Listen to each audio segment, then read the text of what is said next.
Hello and welcome to Season 2 of the Life at Leyton podcast with me, Sarah Glanville, as your host.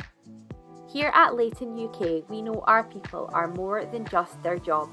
The careers of our people are part of their unique lives, and who they are as a whole person is what fundamentally contributes to their success and the success of our business. In the podcast, we'll spend time with one of our exceptional people from across the business. And in each episode, we'll look to explore the people behind the job titles, the unique and brilliant stories that make them who they are. In today's episode, we welcome Houda Mouradi to the podcast. Houda joined our London office in November 2020, but she started her life at Leyton UK in our Casablanca office as a financial consultant and team leader. Houda talks today about the reality of moving to London from Casablanca, the courage it takes to make a move across the world for a job, and the lessons she's learned along the way. Thank you, Houda, for sharing your story. This episode is nothing short of inspirational, and I'm sure that anyone listening will be as taken by your positivity and drive as I was. And thank you all for tuning in. So grab yourself a coffee and get ready to be inspired by the people that are Leyton UK. Hello, Houda. Welcome to the Life at Leyton podcast. How are you? All good. How are you? I am good, thank you. I'm good. Busy in London? Very, very busy at the moment. This month ends, so a lot of work to be done. Always. Thank you so much for finding some time for me and joining me on the podcast. I've really been looking forward to record today's episode with you. So, do you want to start off by telling our listeners a little bit about what you do for Leyton UK and your very unique journey that brought you to our London office? For sure. I'm really excited to tell you everything about it. I guess first thing, before my journey started at Leyton, I used to be an auditor. I used to work at one of the big fours in Morocco. That's where I come from. I'm actually born and raised in Morocco, studied there, started my career there. So I started as an auditor, and it was something that I was quite excited to start as a first job. It was something that I was really looking forward to, all of it in terms of clients communication and the work that I would be doing, etc. However, as months passed, I almost realized that the environment wasn't suitable for me. The work and life balance wasn't really there, so I almost started looking for other opportunities and, put my CV out there, put myself out there to find what I was exactly looking for. And for me, what was really important is just finding that balance first, but also an environment where I can enjoy my day to day, have fun, learn something new every day, be kind of like a person that I can just come up with different ideas, and if I see something that can be changed within the business, I can put forward the ideas and talk about it and see what we can do in terms of that. So I had all these boxes that I wanted to tick whilst I was looking for a new job, and then one day I just get a call from HR from Casablanca, Leyton Casablanca, and they started telling me about the job, and they were trying to get to know me and what I was exactly looking for, and it sounded almost like everything was there and I was ticking every single box from my list. And it was really fun to even have that conversation with that person. And that's what led me to then go for the second interview, which all went well. And I was very pleased because the person I was sitting in front of, and who was my line manager back then, was actually coming from the same background as me. So he used to work as an auditor, and we found so many similarities. He was actually looking for the same environments I was looking for, and joining Leyton, he was telling me about how everything was already out there. That would be the perfect environment for me. So after going through various interviews, and I actually remember meeting some managers from the London office as well, they interviewed me too, and they told me all about the business, what they were doing, the vibe within the team, the collaboration, all the fun that they have was actually having a bit of a stressful job. It's not an easy one. I wouldn't compare it to auditing, but still it takes time, and it is something that makes you feel a little bit stressed at times, but then you do have your support generally. So yeah, after hearing all these stories, I joined as a financial consultant, the Casablanca office. I was the very first financial consultant for the UK team. I joined to be able to learn about the job. R&D tax credit is definitely not something that we have in Morocco. So it was something completely new to me, new challenges, new job. It was also about working in English because that's not my first or second language. That's actually my third one. I used to work primarily in French and obviously use a little bit of Arabic. So that was another challenge as well. But I was all around very happy and pleased with the journey and how things were going. So left the job about 9 months and then started hiring financial consultants for the CASA office. I was there to obviously train them, coach them, and the aim was to expand the team as much as we can and based on our capacities as well. So after about 2 years working in the CASA office, I had about 13 financial consultants that I was managing, and then realized that I was so focused on managing people and coaching them that I was probably lacking a little bit that knowledge that I needed to gain to be able to upskill. And, I was almost like looking to just be at the same level as some of our senior managers and managers in the UK. And because my focus was purely on that, I started thinking of ways to be able to upskill and, gain more knowledge and focus on what I needed to do. And that's how the idea came up for me to move to the UK and be actually there and do the core job and focus again almost on just being a consultant for me to kind of like, just gain more knowledge and, refine some of my knowledge, etc. So that idea came up, spoke to my line manager about it. He was quite open to that discussion and completely understanding because obviously when you see someone who's quite eager to learn, you don't want to stop them from doing that. So you do want to offer them opportunities, etc. And it almost came at the same time as one of the senior consultants in London going for maternity. So it was almost like a good timing for it because that portfolio from that person needed to be handed over to someone who's quite experienced. And so I had discussions with senior managers in the UK and they gave me that opportunity and I accepted it. And that's how I started my journey in London about 2.5 years ago now. And I've been working with the UK, although we'll come to that later, but it was almost like when COVID started, but I was fully working with the UK. And currently I'm based in London and working as an associate director as well. Fantastic. It's so interesting when you speak to people who have a picture on what it is that they want to do, right, with their life. You're like, I want to go do auditing, and then you go try it and you're like, actually, this isn't quite what I pictured that I was going to be doing. But it's been fantastic that you've had this opportunity to join Leyton Morocco and that's brought you here to us, and you've been, doing a phenomenal job working for the UK team since you joined Leyton in Morocco. But now you're here in London and you're developing your team in London as well, which is fantastic. And you're still getting that opportunity to learn on the job and keep your skills fresh, which is, I'm sure, an asset not only to clients, but to the team that you manage as well, because you're able to be a huge support to them. So what were some of the biggest adjustments that you had to make during the move from Leyton Morocco to Leyton UK? I would say first one is probably the weather. That's the biggest adjustment. Yeah, the weather is very different. I think everyone knows how it is in Morocco and how it's here in London and in the UK in general. But yeah, I mean that's one of them. But there are lots of other ones. I would say first is just being outside of your comfort zone. Because in Morocco, it's your own country. You live there. You speak the same language as everyone. You have the same culture. You're the perfect fit almost because it's so easy to just go on with your day and that would be an easy day. You're almost like not a stranger to people. If you meet someone, you would speak the same language and it would be easy and, you would have the same habits, etc. So coming to the UK, it takes you out of that comfort zone. Here in London, I don't have family members. I don't have my circle of friends, for example, and that, support group that I used to have. So when it takes you out of it, that's an adjustment that you need to make as well. And it's same with the job too, as in putting the personal side of it on a different side, the professional level of it as well.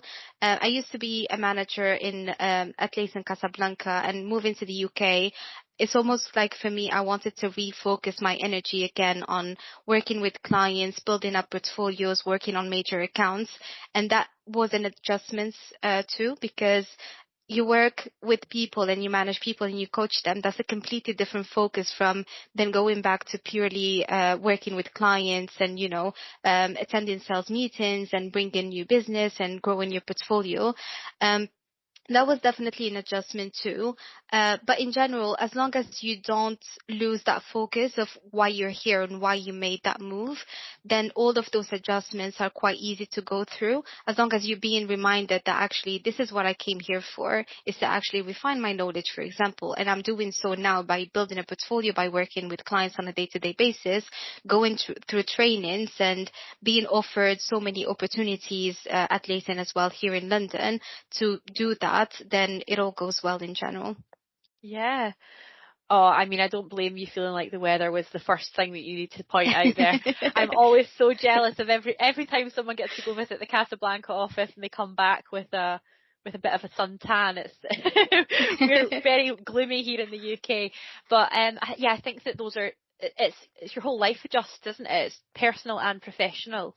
You've kind of touched on this already, but how did you navigate that kind of personal and professional shift? Like, did you have any strategies that you used to adapt to life in the UK and at Leyton UK? I think, again, as I mentioned, it's more about being reminded of what your goals are. I came here for a purpose, and it was quite clear to me, be it on a professional level or personal level. That's what I was thinking about, and I was aiming exactly for a goal, short term and also long term, and the quality of life in the UK and all of it. So that's what I was constantly thinking about, just to not let anything almost like sidetrack me from that, because you can easily have a bad day and almost rethink your decisions and just be like, am I actually doing the right thing, or should I probably have stayed in Morocco, and all of that. And bad days are fine, because afterwards you can get the better days, and it kind of like reminds you that it's actually all good. You're learning from it, you're improving, you're doing things that you wanted to do, you're here in a different country which you wanted to experience. Because if you start putting a lot of blockers around it, which is something that I've actually gone through quite a lot, especially when talking to other people, they always say, why do you want to change? Why would you go from Morocco to the UK? What are the reasons behind it? And it's almost like it's always, what if something bad happens? What if you don't like it there? What if it's not what you were expecting? And they start putting those negative thoughts in your mind, but that shouldn't let you from going towards things that you want to achieve in your life in general. I saw something in this move, and that's the reason why I made that decision.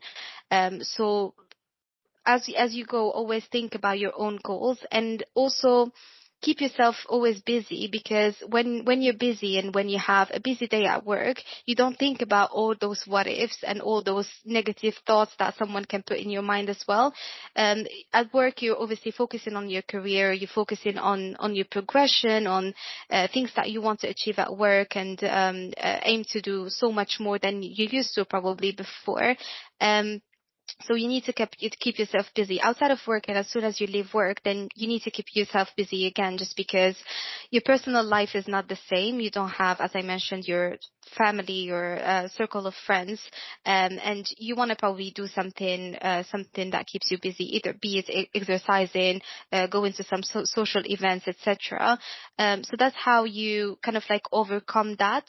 And that's almost like was my strategy, is just focusing purely on my goals, but also just keeping myself quite busy, so I can not think about anything that would disturb me.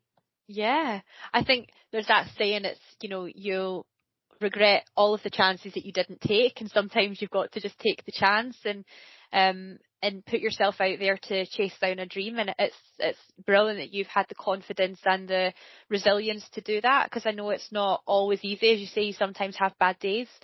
You mentioned on personally, putting yourself into like social situations and growing, I guess, your social network. How did you find that once you came to the UK? You don't have family and friends here. How did you go around trying to make connections with people in the UK?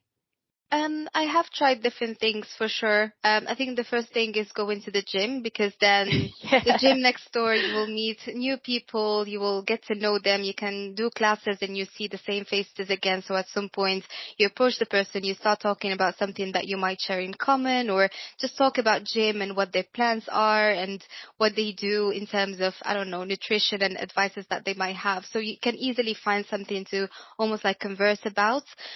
Also, I think I'm going to talk quite a lot about exercise, because that's something that I found is quite nice to do. It's good for my health, but also good to expand, my circle of friends in London.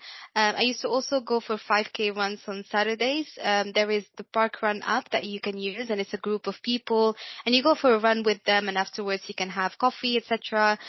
So that helps you create that kind of like almost safe environment for you, where you go and meet new people and network a lot more than you would do, for example. Yeah, I love that. I've actually seen quite a few people talk about the running groups in London and how much of a community there is there. That's such a good point for anyone, I guess, who makes the move to London or is looking to expand their social circle there. You mentioned the pandemic very briefly in your introduction, and I know that the COVID-19 pandemic did cause some setbacks for yourself in the move to the UK. So do you want to talk a little bit about how that affected you, and then how you actually maintained a lot of resilience in the face of those delays? For sure, yeah, for sure. The opportunity was given to me again back in February 2020, so that was a month before COVID-19 started and everyone was literally in lockdown. So the process for me to move to the UK was delayed, and there was quite a lot of uncertainty at the beginning, just because 3 months after COVID started, you would think that everything is going to be fine. We're going to go back to a new normal, at least, or a bit of a normal days. But it just kept going, and we went from a lockdown to another, and the processes were all delayed almost everywhere, and people found it very difficult to move from a country to another, to fly, just probably to see family from a country to another.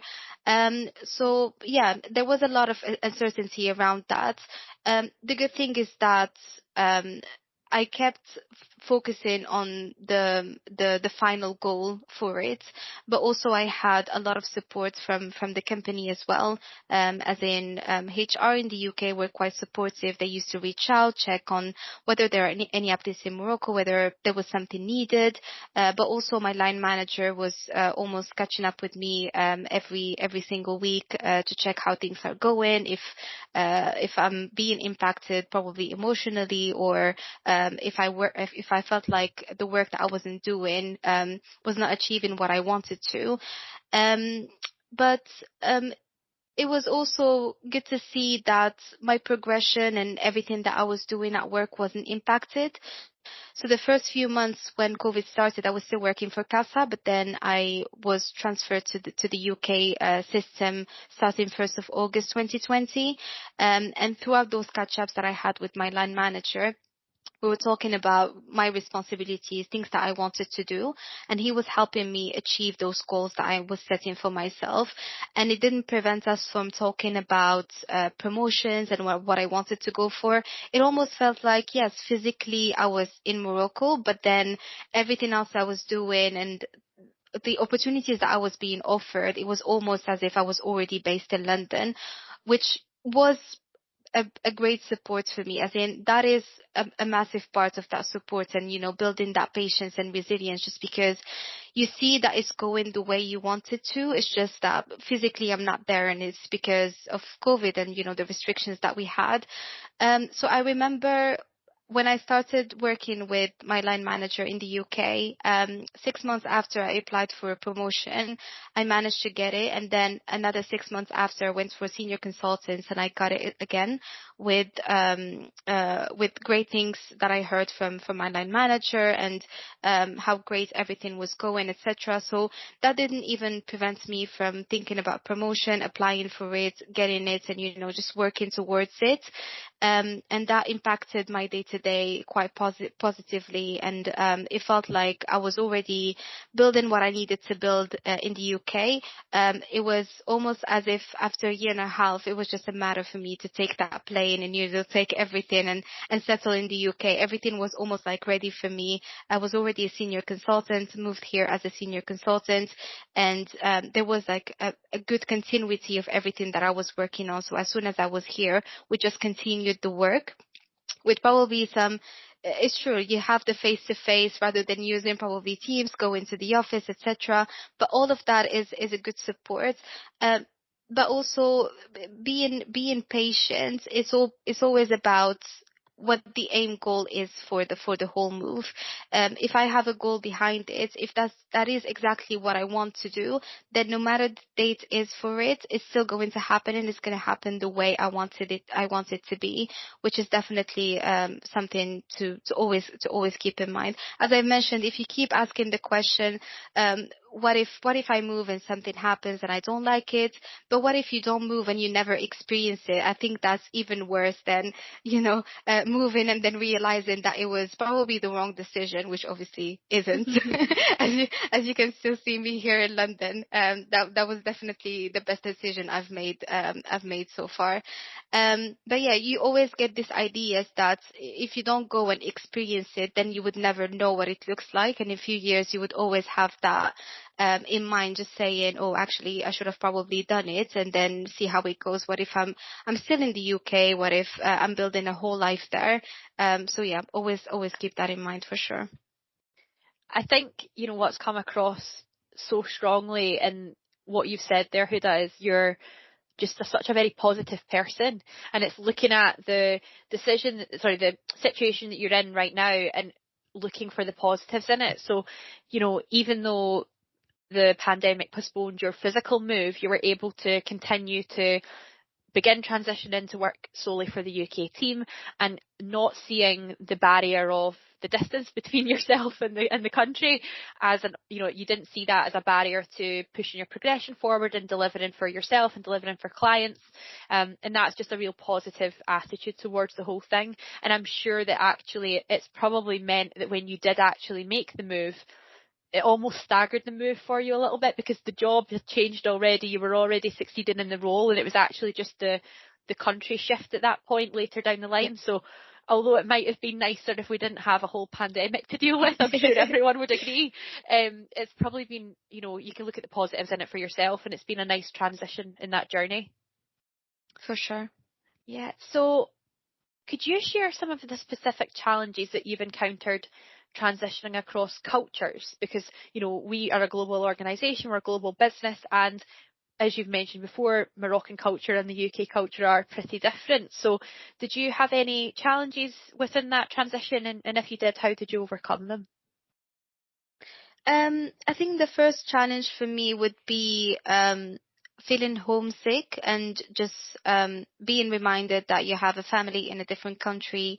There is a distance when you move to the UK. Obviously, you can reach out to them on the phone, but it's almost, when you're in Morocco, you can see them, for example, every weekend. You can go and visit, etc. So feeling homesick is something I feel like every single person would experience as soon as they are out of their country. Even when you go on holiday sometimes and you spend too much time abroad, then you realize you're actually missing your day to day, and just going back, being at home and, feeling at home, etc. And, going back to your routine. And the routine for me was quite important, just because you move to a country, so your day to day completely changes.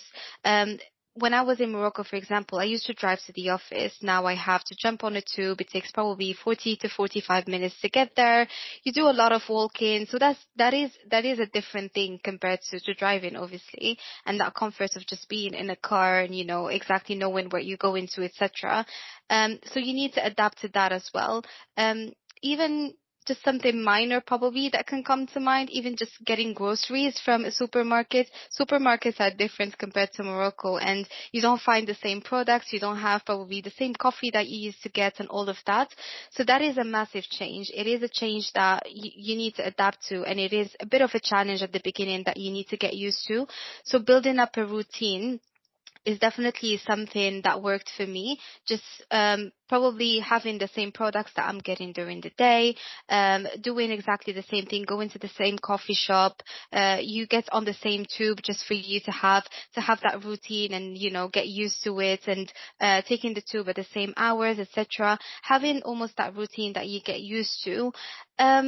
The other challenge I've also faced is just because we've mentioned it earlier, which is about socializing, because you don't have your circle of friends and your family and the people that you usually would speak with when you are in your own country. You start probably putting a lot more hours at work than you would normally do, just because you feel like at work it is a comfort that you're finding. It's the same people that you work with, you see them almost every day and you speak with them every day. You're comfortable at work because you know what you do and you know what your responsibilities are. It's quite clear to you what you need to be doing in terms of reviewing your portfolio, reaching out to specific clients and talking to them. So you start creating almost that imbalance between work and your personal life, which is a challenge itself. But again, the best way to overcome it is building that social network, having friends that you can go to, having a safe space as well that you can use. And almost turning that discomfort that you can go through every day to a comfort, because it's fine to feel sometimes not very comfortable in certain situation. As long as you're building that comfort yourself, then that's the best thing to do. I think that's some fantastic advice, Houda, like really, really strong advice. And I'm sure that if anyone is ever making a move in the future, that they're going to be able to take a lot from that. I know you've spoke a little bit about your motivations behind wanting to make the move, your professional growth motivations. Have you found that the opportunity to move to London and work with the UK team has developed you professionally and enhanced your skill set? Is there any key lessons that you could share with everyone? Definitely, just because you go through challenges and you probably need to find new sets of skills or something that you were either lacking or did not think of at all, that you start automatically developing those. We've mentioned so many challenges and so many probably barriers that sometimes you're facing.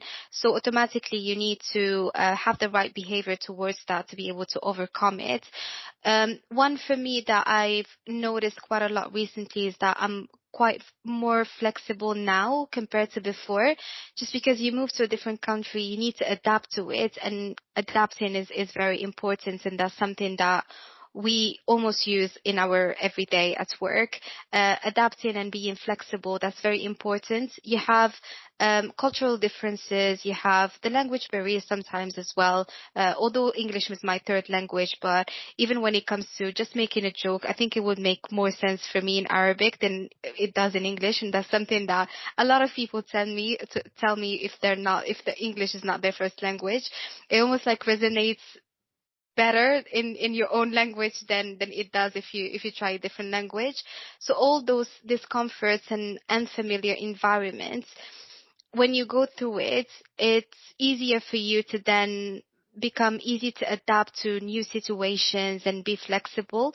You've taken such a massive step in your life of moving to a country where you don't know a lot of people aside from your colleagues probably who you worked with through Teams, and you know you've used Teams chat to talk to them, etc. And you move to this country where you don't have that circle and that comfort that you're looking for. So if you go through that and if you successfully go through it, then you become easy to adapt to certain situations. The other one is the conflict resolution. I think because there is that misunderstandings that can happen sometimes because you come from a different culture, then obviously someone can say something or there will be a behavior that will be probably misunderstood just because of the cultural differences. But then you develop a strong conflict resolution because you become more of an active listener, and you also compromise most of the time, and that's something very important. And I think for me, that flexibility and the conflict resolution is something that we almost go through every day at work, and it's much needed. And it's a skill that you have to have, and you have to develop if you don't have it. Um, the key lesson for me, in terms of this professional growth, is to always almost like challenge yourself. When you challenge yourself, when you go outside of your comfort zone, you then realize that you have specific areas that you have probably not thought about that you need to develop, or probably some skills that you actually have and they're only shown throughout this experience. Um, and yeah, I mean, I might have been lacking quite a few that I've actually developed, and I use them now in my day to day, or probably refine some of the ones that I had and realized that I can be actually better at it. So those are skills that you sometimes develop throughout your personal experience, whereby you move to a different country and it's completely different, and you start developing those personal skills. But those personal skills are definitely used in a professional level as well. Absolutely. I really am glad you've mentioned the skills that you have, because I think people often think that they are a flexible person, or they're an adaptable person, or they're not, and they're maybe scared of change, or they don't like to change. And it's the same with resilience. People think they're either a resilient person or they're not a resilient person. But what you've managed to do really well there, Houda, is talk about how actually putting yourself out of your comfort zone and challenging yourself to put yourself into situations that you're not used to being in, you can actually really develop and build on those resilience skills and that adaptability.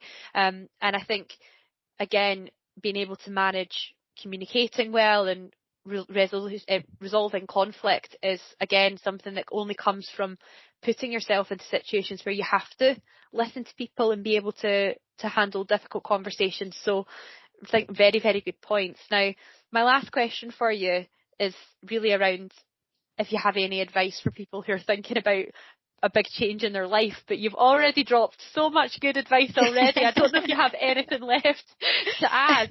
Is there anything more you would want to tell someone who is thinking about a similar change than you've had, or just challenging themselves to something in general? I think I would definitely advise them to do so, just because, again, it's going back to that comfort zone that you build when you are in the same space, you are in your own safe space, you are in your country, you don't feel like a stranger out there, you have your day-to-day, you have your routine, you have your people that you talk with. As soon as you get out of that, then you're challenging yourself and you're putting yourself out there again, to almost like work on loads of different areas that you have, but also um, become a lot more confident, as in telling yourself, oh, actually, I've done this massive step now. I can feel like I can do anything going forward. It has been difficult. It has been hard. There was the COVID pandemic, which has delayed my move. There's obviously my progression that I was looking to still get and work towards that. I came here, and now I'm glad I have my circle of friends. I've made such good friends at work as well, people that I see in the office when I'm around, and I still see them during weekends and make plans. I built a routine whereby I exercise a lot more than I used to, probably in Morocco. Driving is really bad. It's better to take transportation, walk, probably cycle to work. A lot of that would be definitely better for you. So my advice is definitely go for it, because what's the worst that can happen? You cannot have any regrets about these decisions, because at the end you'll be learning something new, or you'll be discovering something new about yourself. A lot of people, as I said, will be telling you, what if you don't like it? What if it goes badly? And especially with COVID, a lot of people were quite skeptical, as in, is it the right time to really be thinking about moving to a different country? Shouldn't you change your mind? But because it's you who made that decision, if it goes badly, then it's on you, rather than hearing all the what ifs and letting it impact in you, because those are the blockers.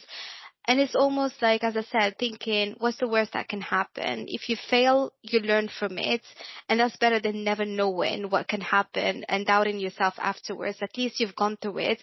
But if you take a different Houda that then said no to this whole move, I would always keep doubting my life choices and just be like, what if I said yes to that? Because for now, you have experienced it. You can still go back to your country. That would be fine. You can still go back to Morocco. You can visit your family, all of it. But then if you stay in that country, if you never make that decision of moving abroad, trying something new, living a whole new experience and facing all those challenges that come with it, you always be thinking, what if I moved? Would I still be there? Would I probably just built my whole life there, never came back to my own country? You're always going to have a big question mark. So yeah, if you want to take any big steps in your life, I know I'm giving the example of moving to a different country, but it can be anything, even like buying a flat tomorrow. Go for it, because what's the worst that can happen is the question you should be asking yourself, rather than listening to so many other negative thoughts. Yeah, I love that. Um, I think that's perfect advice, and you've motivated me to go do something. I don't know what I'm going to do, but I'm going to have to go do something now. I think that this has been such a valuable episode, Houda. I'm sure a lot of people are going to have taken inspiration from it or motivation from it. So thank you so much for sharing your story. Have you got anything else that you want to finish up on? Any last words before we wrap up the podcast? No, I think I'm really happy that we've done this for sure. I feel like a lot of people probably at Leyton do not know my story, so I'm glad it's going to be heard. And obviously, some people might have questions, might want to hear some more advice, and sit down on a one-to-one. More than happy to do that as well. I think it's obviously an experience that I don't regret at all. Things are going so well, and I'm very pleased that I've said yes to this whole opportunity. I would definitely recommend it to anyone who's thinking about it, for sure. Amazing. I'm sure there's going to be more than one person that takes you up on that, and I'm guilty of not knowing your story until we sat down to talk as well. So it's been really insightful to hear it from you. So thank you for sharing. And thank you everyone for listening along at home as well. I hope that you all enjoyed our conversation as much as I did. We're going to be back in a month's time with our next episode. But until then, if you're one of the members in our talent community and you're interested in finding out more about what the future might look like at Leyton, please do reach out to one of us here in the talent acquisition team. I'll put my contact details in the description below, or check out our careers page for the roles that we have live currently. We'll be back in a few weeks. Thank you again, Houda, for sharing your story. Thank you all for listening. Sarah. You're welcome. Thank you to everyone for listening in. This has been the Life at Leyton podcast.